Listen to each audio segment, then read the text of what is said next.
મારું નામ આયુ વસાવા, વોર્ડ નંબર 11 નું ડેપ્યુટી એક્ઝિક્યુટિવ એન્જિનિયર છે. રાજકોટ મહાનગરપાલિકામાં પાણી ચોરીની ફરિયાદો આવતા વોર્ડ નંબર 11 ના સ્ટાફ દ્વારા, તમામ સ્ટાફ દ્વારા છેલ્લા 10 દિવસથી આ બાબતની ચેકિંગ ચાલે છે. આ પાણી ચોરી પકડવા માટેની એક ડ્રાઈવ છે, માણસોને સમજાવીએ છે. એ લોકોએ જાતે વાલ ખોલી લે છે અને 20 મિનિટના બદલે 30 મિનિટ, 50 મિનિટ, કલાક પાણી લેવા માંડ્યા હતા, એવી ફરિયાદ હતી.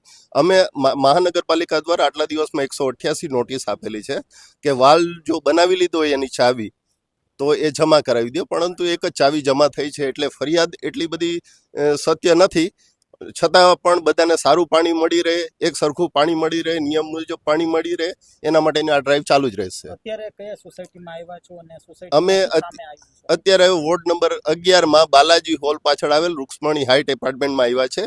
અહીંયા કોઈ જાતનું ગેરકાયદેસર રીતે પાણી લેતા હોય એવું કોઈ ધ્યાને આવ્યું નથી. શું કહેશો ખાસ તો જે પાણી ચોરીના જે પાણી ચોરી છે એમાં કઈ રીતનું આખું હોય છે, કઈ રીતે ચોરી થતી હોય છે? તમે અધિકારી છો, કેટલી ચોરી પકડી તમે?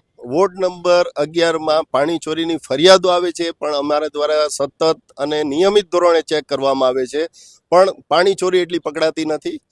પાણી પૂરતા દબાણથી બધાને જ મળે છે અને સારું પાણી મળે છે.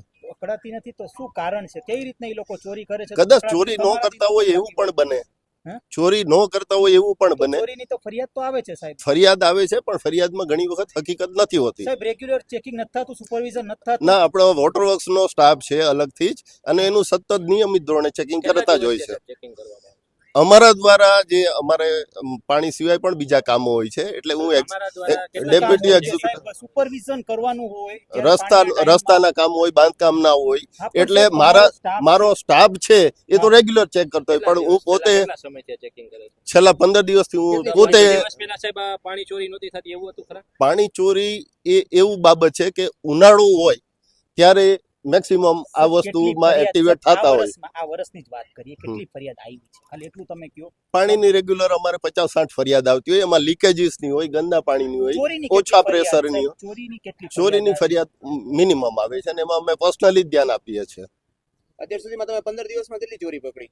અમે 15 દિવસમાં 2 જણાને 1 લાખ રૂપિયાના દંડ આપ્યો, અક્ષર પ્રાઇમ અને શ્યામલ ઉપવનને.